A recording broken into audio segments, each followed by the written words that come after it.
City cable news కి స్వాగతం. రథసప్తమి పర్వదినాన్ని అంతటా సంప్రదాయబద్ధంగా జరుపుకున్నారు. రథసప్తమి పురస్కరించుకుని వివిధ ఆలయాల్లో ప్రత్యేక కార్యక్రమాలు, పూజలు నిర్వహించారు. రథసప్తమి సందర్భంగా పట్టణంలో సూర్యనారాయణ విగ్రహం కలిగిన శ్రీ కన్యకా పరమేశ్వరి ఆలయానికి భక్తులు పోటెత్తారు. సందర్భంగా 180 లీటర్ల పాలతో సూర్య భగవానుడికి విశేష పూజలు, హారతులు జరిపారు. భక్తులే స్వయంగా సూర్యనారాయణుడి విగ్రహానికి అభిషేకం చేసుకునే సదుపాయం ఆలయ నిర్వాహకులు కల్పించారు. ఈ కార్యక్రమంలో పెద్ద సంఖ్యలో పాల్గొన్నారు. ఈరోజు శ్రీ కన్యకాపురం దేవస్థానంలో రథసప్తమి సందర్భంగా ఉదయం నుంచి సూర్యనారాయణమూర్తికి విశేషంగా పళ్ళ రసాలతో, గంధంతో, ఆవుపాలతో, స్వామికి సుగంధ ద్రవ్యాలతో కూడా విశేషంగా అభిషేకాలు ఉదయం నుంచి పెద్ద ఎత్తున మరి మహిళలు, భక్తులు అందరూ కూడా పెద్ద ఎత్తున ఇచ్చేశారు. దేవస్థానం వారందరూ కూడా దాదాపు కలశాలతో 508 కలశాలతో స్వామివారికి విశేషంగా అభిషేకాలు చేయడం జరిగింది. పెద్ద ఎత్తున భక్తులందరూ కూడా ఇచ్చేశారు.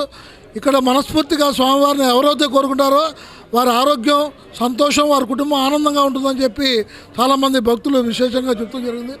కాబట్టి భక్తులందరూ కూడా విశేషంగా ఈరోజు ఉదయం, సాయంత్రం కూడా విశేషంగా అలంకారాలు ఉంటాయి. సాయంత్రం ఆదిత్య హృదయం ఉంటుంది. అందరూ కూడా విచ్చేసి కార్యక్రమాల్లో జయప్రదం చేయవలసిందిగా దేవస్థానం తరఫున ఆహ్వానం పలుకుతున్నాం. జై శ్రీమన్నారాయణ. జై జై. 3 స్తంభాల సెంటర్లో అన్నపూర్ణ సమేత శ్రీకాశీ విశ్వేశ్వర స్వామి రథసప్తమి ఘనంగా నిర్వహించారు. ఈ సందర్భంగా సూర్య భగవానుడి విగ్రహానికి పంచామృత అభిషేకంతో పాటు 108 లీటర్ల పాలతో అభిషేకించారు. ఆలయ అర్చకుడు కుందుర్తి బాలనాగేంద్ర శర్మ ఆధ్వర్యంలో జరిగిన ఈ కార్యక్రమంలో భక్తులు పెద్ద సంఖ్యలో పాల్గొన్నారు. ఈ రోజున రథసప్తమి సందర్భంగా శ్రీ సూర్యనారాయణమూర్తి స్వామివారికి ఉదయం పంచామృతాలతో అభిషేక కార్యక్రమం, విశేషంగా 108 లీటర్లతో ఆవు పాలతో పూజా కార్యక్రమం, తదుపరి సూర్య నమస్కారాలు, సూర్య హోమం, పూజా కార్యక్రమాలు నిర్వహించబడినాయి. మరి యొక్క కార్యక్రమాలు ఆలయ కమిటీ వారు ఉభయదాతలుగా లంక గోవింద్ గారి దంపతులు మరొక దంపతుల చేత ఈ యొక్క పూజా కార్యక్రమాలు నిర్వహించబడినాయి. మరి ఈ రథసప్తమి రోజున స్వామివారి పుట్టినరోజు సందర్భంగా సూర్యభగవానుడికి పూజ చేయడం వల్ల ఏం ఫలితం లభిస్తుందా అంటే, ఆరోగ్యకర్త ఆయన మనం శరీరం అంతా కూడా ఆరోగ్యంగా ఉండాలంటే ముందుగా సూర్యభగవానుడికి పూజా కార్యక్రమం చేయాలి. మరి యొక్క సూర్యనారాయణమూర్తికి ఈ రోజున విశేషంగా పూజా కార్యక్రమాలు చేసి పూర్ణావతి కార్యక్రమం అనంతరం స్వామివారికి అష్టోత్తర సహస్రనామములతో తులసి దళార్చన. కేంద్రంలో బీజేపీ మతోన్మాద ప్రజా వ్యతిరేక పార్టీని ఓడించాలని కార్మిక కర్షక ఐక్య కార్యాచరణ వేదిక నాయకులు పిలుపునిచ్చారు. కేంద్రంలో బీజేపీ మతోన్మాద ప్రజా వ్యతిరేక పార్టీని ఓడించాలని కార్మిక కర్షక ఐక్య కార్యాచరణ వేదిక నాయకులు పిలుపునిచ్చారు. సంయుక్త కిసాన్ మోర్చా దేశవ్యాప్తంగా గ్రామీణ పారిశ్రామిక బంద్కు పిలుపునిచ్చిన నేపథ్యంలో కోనేరు సెంటర్లో ప్రజా సంఘాలు నిరసన కార్యక్రమం నిర్వహించాయి. ఈ కార్యక్రమంలో కార్మిక కర్షక సంఘాల నాయకులు మాట్లాడుతూ 18 నెలల పాటు దేశ రైతాంగం వీరోచిత పోరాటం దేశ రాజధాని ఢిల్లీలో నిర్వహించిందని గుర్తు చేశారు. రైతుల పోరాట ఫలితంగా వ్యవసాయ రంగంలో తీసుకొచ్చిన 3 నల్ల చట్టాలను బిల్లు ఆమోదం పొందిన అదే పార్లమెంట్లో ఉపసంహరణ చేసుకునేలా రైతులు పోరాడి సాధించారని గుర్తు చేశారు. వ్యవసాయ ఉత్పత్తులకు కనీస మద్దతు ధర ప్రకటించాలని కొన్ని డిమాండ్లు అపరిష్కృతంగానే ఉన్నాయని, వాటి అమలు కోసం గ్రామీణ బంద్, పారిశ్రామిక సమ్మెను నిర్వహిస్తున్నామన్నారు. పారిశ్రామిక రంగంలో 44 కార్మిక చట్టాలు కొనసాగించాలని డిమాండ్ చేశారు. వ్యవసాయ, పారిశ్రామిక రంగాల్లో బడా కార్పొరేట్ కంపెనీలకు లాభాలు దోచిపెట్టేందుకే బీజేపీ కేంద్ర ప్రభుత్వం నీతి ఆయోగ్ ద్వారా అనేక కార్మిక కర్షక వ్యతిరేక విధానాలు అమలు చేసేందుకు చట్టాల్లో మార్పులు చేస్తున్నారని నాయకులు ప్రభుత్వాన్ని విమర్శించారు. ఈ కార్యక్రమంలో వివిధ ప్రజా సంఘాల నాయకులు లింగమేశ్వరరావు, చౌటుపల్లి రవి, బూర సుబ్రహ్మణ్యం, వీరబాబు, ఒక్కలగడ్డ నాగేశ్వరరావు, కొల్లేటి నాగేశ్వరరావు, బి వెంకట్రామయ్య తదితరులు పాల్గొన్నారు. మరి ఈ విధంగా రైతులకు సంబంధించి ఆత్మహత్యలు చేసుకుంటున్నారు. రైతుల ఆత్మహత్యలు అరికడతాము, రైతులకు గిట్టుబాటు ధరలు కల్పిస్తామని ఈరోజు సార్వత్రిక సమ్మె, గ్రామీణ బంద్కి కార్మిక కర్షక సంఘాలు పిలుపునియడం జరిగింది. ప్రధానమైన డిమాండ్స్ ఈరోజు ప్రజల మీద అధిక భారాలు మోపి ప్రజలు నానా చాట్లు పడుతున్న కేంద్ర ప్రభుత్వం పట్టించుకోవట్లేదు కాబట్టి ధరలు తగ్గించాలని చెప్పేసి మేము డిమాండ్ చేస్తున్నాం. అలాగే ప్రభుత్వ రంగ సంస్థల ప్రైవేటీకరణ ఆపాలని, కార్మికులకి కనీస వేతనం 26,000 ఇవ్వాలని, కార్మికులు పోరాడి సాధించుకున్న 44 చట్టాలని 4 లేబర్ కోడ్లుగా కుదించారు. ఆ 4 లేబర్ కోడ్లు రద్దు చేయాలని చెప్పేసి మేము డిమాండ్ చేస్తున్నాం. అలాగే మోడీ గారు గతంలో రైతాంగానికి ఇచ్చిన మద్దతు ధర చట్టాన్ని చేస్తానని హామీ ఇచ్చారు. విద్యుత్ సవరణ చట్టాన్ని రద్దు చేయాలని చెప్పేసి మేము డిమాండ్ చేస్తున్నాం. మరి ఈ సమస్యలు అట్లా గ్రామీణ ప్రాంతాల్లో ఉపాధి హామీ కూలీలకి కనీస వేతనం 600 ఇవ్వాలి, 200 రోజులు పనులు కల్పించాలని చెప్పేసి మేము కోరుతున్నాం. కౌలు రైతులకు సంబంధించి కూడా వాళ్ళకి గుర్తింపు కార్డు ఇవ్వాలి, రుణం ఇవ్వాలని చెప్పేసి డిమాండ్ చేస్తున్నాం. రాబోయే కాలంలో మరి రేపు ఎన్నికలు కూడా వస్తున్నాయి కాబట్టి ప్రజానికానికి మేము ఇచ్చే పిలుపు ఏంటంటే ఈ 10 సంవత్సరాల కాలంలో బీజేపీ ప్రజలకు మేలు చేయకపోగా హాని చేసే ప్రయత్నం చేస్తుంది. అసంతృప్తితో ఉన్న ప్రజానికం ఐక్యంగా కానికుండా మతోన్మాదం పేరుతో మత శిక్షలు రెగ్గొట్టి ఎన్నికల్లో లాభం పొందాలని చూస్తుంది. కాబట్టి రాబోయే ఎన్నికల్లో బీజేపీని వాళ్ళ అనుయాయుల్ని ఓడించాలని చెప్పేసి కార్మికులకు మద్దతు ఇచ్చినటువంటి నేపథ్యంలో మచిలీపట్నం చారిత్రాత్మకమైనటువంటి కోనేరు సెంటర్లో మరి మేము కూడా ఈ కార్యక్రమంలో పాల్పంచుకోవడం జరిగింది. ఏది ఏమైనా ఢిల్లీలో రైతులు చేస్తున్నటువంటి పోరాటం ఏదైతే ఉందో, ఏదో విదేశీయులు భారతదేశం మీద దండయాత్రకు వచ్చారు, వాళ్ళని తుపాకులతో తరిమేయాలనే ఉద్దేశంతో కేంద్ర ప్రభుత్వం చాలా పైశాచికంగా వ్యవహరిస్తుంది, ముళ్ళ కంచెలను వేసింది. అదేవిధంగా మరి ట్రాక్టర్లకు పంచర్లు పడిపోవాలా, లారీలకు పంచర్లు పడిపోవాలనే ఉద్దేశంతో రోడ్లలో మేకుల్ని కూడా పెట్టినటువంటి సందర్భం చూస్తుంటే భారతదేశానికి మరి కేంద్రంలో ఉన్నటువంటి ప్రభుత్వానికి ఇతర దేశాలతో గొప్ప ఉందా లేదా రైతులతో కేంద్రం భయపడుతుందా అంటే ముమ్మాటికి రేపు రాబోయేటువంటి ఎన్నికల్లో కేంద్రం మరి భయపడిపోతా ఉంది. ఈ రైతులు కేంద్ర ప్రభుత్వాన్ని మెడ వంచడానికి సిద్ధంగా ఉన్నారు అని ప్రస్ఫుటంగా కనపడుతుంది. వేలాదిగా కాదు లక్షలాదిగా ఈరోజు పిలుపు కోసం గత వారం రోజులుగా ఢిల్లీ అంతా కూడా కొన్ని లక్షలాది మంది పంజాబ్ నుంచి, హర్యానా నుంచి, ఉత్తరప్రదేశ్ నుంచి, దేశంలో వివిధ రాష్ట్రాల నుంచి కేంద్రానికి వెళ్ళారు. వారందరూ కోరేది ఒకటే, రైతుకు మద్దతు ధర, గిట్టుబాటు ధర కల్పించండి, రైతుకు న్యాయం చేయండి. లఖింపూరి ఖేరీలో మరి 4 రైతులు 4 సామాన్యులు 8 మంది చనిపోయారు, ఆ కుటుంబాలకు నష్టపరిహారం ఇవ్వండి అనే 7 డిమాండ్లతో ఈ యొక్క నిరసన దీక్ష దేశవ్యాప్తంగా జరుగుతోంది. తప్పకుండా కేంద్రం దిగి వచ్చి ఈ యొక్క చట్టాలను మరి ఉపసంహరించుకోవడం జరిగింది. కానీ నల్ల చట్టాలని 10 కేంద్ర కార్మిక సంఘాలు AITC, CITU, IFTU, AIFTU, new పియుసిటి, అలాగే సంయుక్త కిసాన్ మోర్చా 500 మరి రైతు సంఘాలు దేశవ్యాప్తంగా పారిశ్రామిక సమ్మె, గ్రామీణ బంద్కు పిలుపునివ్వడం జరిగింది.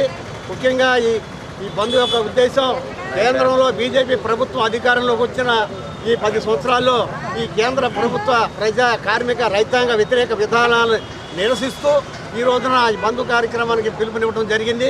కేంద్రంలో మరి ప్రతి ఇంటికి కూడా 2 కోట్ల ఉద్యోగాలు సంవత్సరానికి ఇస్తామని చెప్పి ఒక ఉద్యోగం కూడా ఇవ్వకుండా ఉన్న ఉద్యోగాలు ఓడపించుకున్నటువంటి పరిస్థితి మనం చూస్తా ఉన్నాం. పేదరికాన్ని నిర్మూలిస్తామని చెప్పేసి అన్నారు. విదేశీ ధనాన్ని తీసుకొచ్చి ఒక్కొక్క అకౌంట్లో 15 లక్షలు వేస్తామన్నారు. ఏది కూడా దీన్ని మతోన్మాదాన్ని ప్రోత్సహిస్తూ కేవలం ఆర్ఎస్ఎస్ ఎజెండా మీద ఈ బీజేపీ ప్రభుత్వం పరిపాలన చేస్తూ ఉంది. ఈ బీజేపీ ప్రభుత్వానికి గుణపాఠం చెప్పాలా.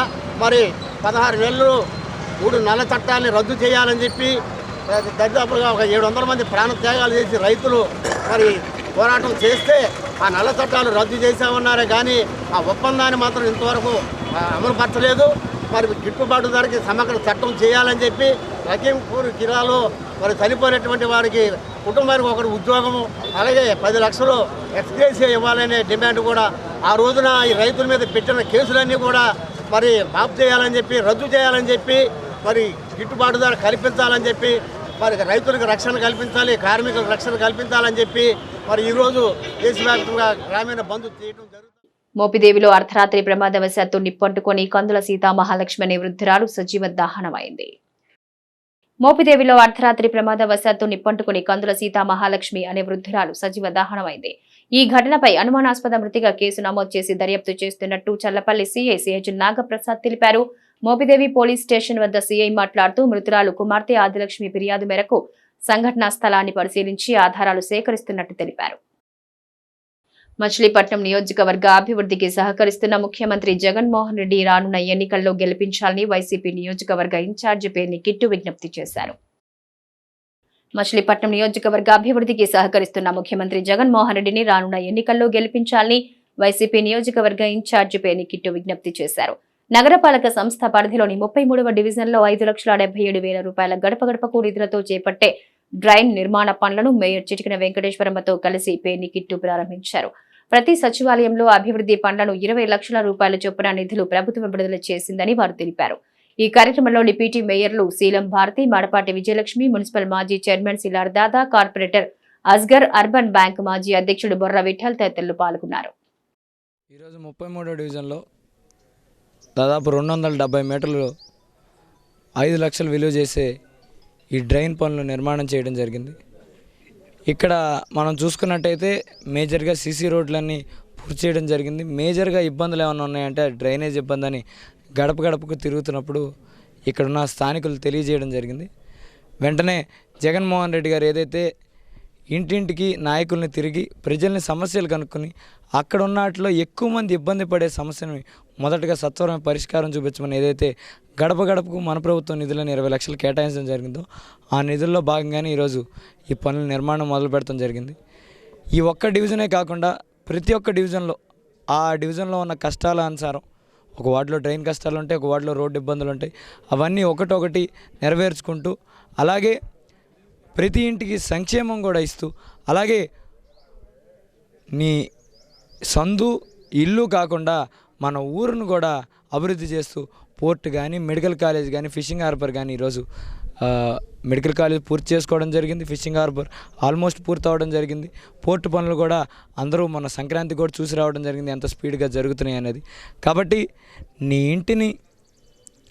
ఇంటి ముందున్న సందుని అలాగే నీ ఊరిని చూసిన జగన్మోహన్ రెడ్డి గారికి ఖచ్చితంగా మీ అందరి ఆశీస్సులు ఉండాలని మనస్ఫూర్తిగా మీ అందరినీ కోరుకుంటూ, ప్రతిపక్షాలు ఎన్ని మాట్లాడినా మన కళ్ళకు కనపడేదే నిజంగా చూస్తూ ప్రజలు ఈరోజు జరుగుతున్న అభివృద్ధిని, సంక్షేమాన్ని, అది చేస్తున్న జగన్మోహన్ రెడ్డి గారిని, ఆయన మనుషులమైన మమ్మల్ని ఆశీర్వదించాలని మనస్ఫూర్తిగా. ఈరోజు 33వ డివిజన్ అస్గర్ గారి డివిజన్లో బొర్రావారి వీధిలో గడప గడపకి మన ప్రభుత్వం కార్యక్రమంలో భాగంగా డ్రైనేజీ పెట్టడం ఇవాళ శంకుస్థాపన చేయడం జరిగింది. 270 మీటర్ల 5,77,000తో ఈ వర్క్ స్టార్ట్ చేయటం జరిగింది. మరి అలాగే ఈ వైఎస్ఆర్ ప్రభుత్వం వచ్చాక అభివృద్ధి సంక్షేమంతో పాటు డ్రైనేజీలు, రోడ్లు ఇవన్నీ కూడా ప్రత్యేక గ్రాంట్లు ఇచ్చి సీఎం జగన్మోహన్ రెడ్డి గారు ప్రజల అవసరాలు ఏవైతే ఉన్నాయో అవన్నీ తీర్చడం జరిగింది. మరి అలాగే వైఎస్ జగన్మోహన్ రెడ్డి గారికి, మన పేర్ని వెంకటరామయ్య నాని గారికి, మన ఇన్ఛార్జి పేర్ని కృష్ణమూర్తి గారికి అందరికీ కూడా ఈ డివిజన్ తరఫున ప్రజలందరి తరఫున ధన్యవాదాలు తెలియజేస్తూ సెలవు తీసుకుంటాం. మన యువ నాయకులు కిట్టుబాబు గారు గడప గడప తిరిగేటప్పుడు ప్రతి గడపలో ఉన్నటువంటి సమస్యల్ని పరిష్కారం చేయటం, మరి ఏదైతే ముఖ్యంగా అవసరం ఉంటాయో డ్రైన్స్ కానివ్వండి, పైప్ లైన్స్ కానివ్వండి, స్తంభాలే కానివ్వండి, ఏది అయితే అవసరం ఉన్నాయో ఈ వెంటనే అక్కడికక్కడ పరిష్కారం చేయడం జరిగింది ఈ వార్డులో. అదేవిధంగా అక్కడ ముస్లిమ్స్ ఎక్కువ ఉన్నటువంటి ప్రాంతంలో మళ్ళీ అక్కడ డ్రైన్ కావాలని చెప్పి మరి అస్గర్ గారిని అడుగుతాం. అస్గర్ గారు వెంటనే కిట్టుబాబు గారు చెప్పటం, ఆ డ్రైన్ ఆనాడే గడప గడప తిరిగేటప్పుడే శాంక్షన్ చేయడం జరిగింది. ఆ డ్రైన్ ఇవాళ 5,74,000 రూపాయలతో మరి గ్రాంట్ ఇది మన కిట్టుబాబు చేతి మీద ఇప్పుడే మేయర్ గారు, కిట్టుబాబు గారు, డిప్యూటీ మేయర్లు, కార్పొరేటర్ సమక్షంలో ఇప్పుడే కొబ్బరి కొట్టి శంకుస్థాపన జరిగింది. ఈ యొక్క డ్రైను అమన్ మెడికల్ షాపు మన పెద్దలు వారి యొక్క ఇంటి కాడి నుంచి ఎండ్ వరకు, అంటే బొర్రావారి సందు ఎండ్ వరకు కూడాను వేయటం జరుగుతుంది. కాబట్టి మరి ప్రాంతంలో ప్రజలందరూ కూడా ఎంతో సౌకర్యంగా ఉన్నటువంటి, ఎప్పుడు ఎన్నో దశాబ్దాల కాడి నుంచి కూడా డ్రైన్ లేక కొన్ని బిల్డింగ్లు అయితే పెద్ద పెద్ద బిల్డింగ్లు కట్టుకున్నారు, కానీ డ్రైన్ లేక చాలా ఇబ్బంది పడ్డారు. మన ఇబ్బంది కూడా మన అస్గర్ గారు. అవనిగడ్డ మండలం మేకనూరు గ్రామంలో శ్రీ ఉషా పద్మిని సమేత శ్రీ సూర్యనారాయణ స్వామి ఆలయంలో రథసప్తమి వేడుకలు అంగరంగ వైభవంగా నిర్వహించారు. అవనిగడ్డ మండలం వేకనూరు గ్రామంలో వేంచేసి ఉన్న శ్రీ ఉషా పద్మిని సమేత శ్రీ సూర్యనారాయణ స్వామి వారి ఆలయంలో రథసప్తమి మహోత్సవ వేడుకలు అంగరంగ వైభవంగా నిర్వహించారు. ఆలయ ప్రధాన అర్చకులు దివి నరసింహమూర్తి అర్చకత్వంలో ఉదయం నుంచి స్వామివారికి అభిషేకాలు, పూజలు నిర్వహించారు. ఆలయ వ్యవస్థాపక అధ్యక్షులు వీర వసంతరావు ఇందిరా దంపతుల పర్యవేక్షణలో కార్యక్రమాలు నిర్వహించారు.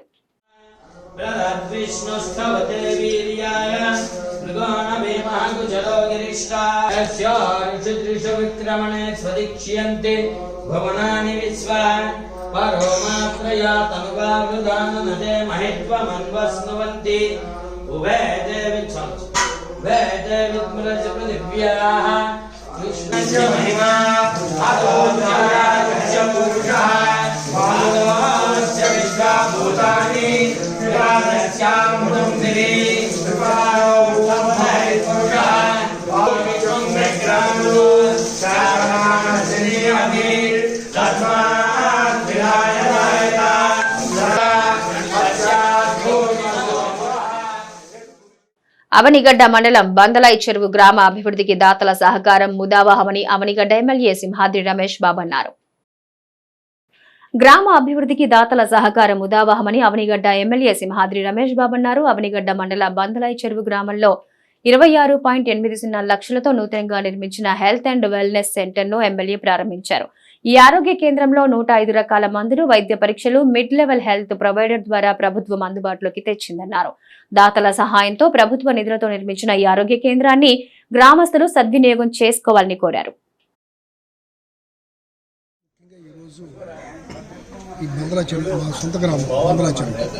ఈ గ్రామంలో వెల్నెస్ సెంటర్ ఓపెన్ చేయడానికి కలదాత కృష్ణమూర్తి గారి పిల్లలు ఆడపిల్లలు, అట్లాగే వాళ్ళ అబ్బాయి రాజా, వీళ్ళందరూ కలిసి ఇంకొక మాటలో చెప్పాలంటే కృష్ణమూర్తి గారు మన సింహాద్రి గారు బాగుంది, సొంత బాగుంది.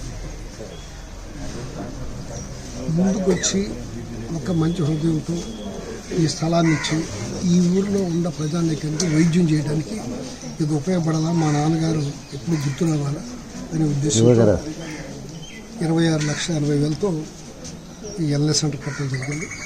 ఇక్కడ 105 రకాల మందులు ఉంటున్నాయి.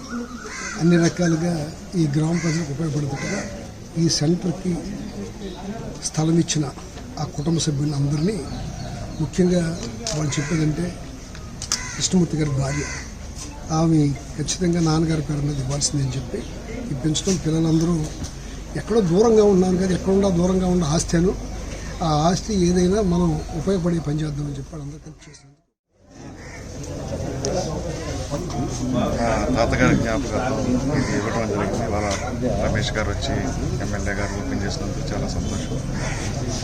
నలుగురు ఉపయోగపడాలని, మేము ఎట్లా ఇక్కడ ఉండట్లేదు, దాన్ని సందర్భంగా నలుగురు ఉపయోగపడాలని చెప్పేసి విద్యా వైద్య ప్రాథమికంగా ఫోకస్ కాబట్టి దాని మీద ఉద్దేశించి స్కూల్కి ఇవ్వాలనుకుంటున్నాం. కానీ స్కూల్ ఆల్రెడీ ఉండటం వల్ల ఈ medical camp. City cable news సమాప్తం.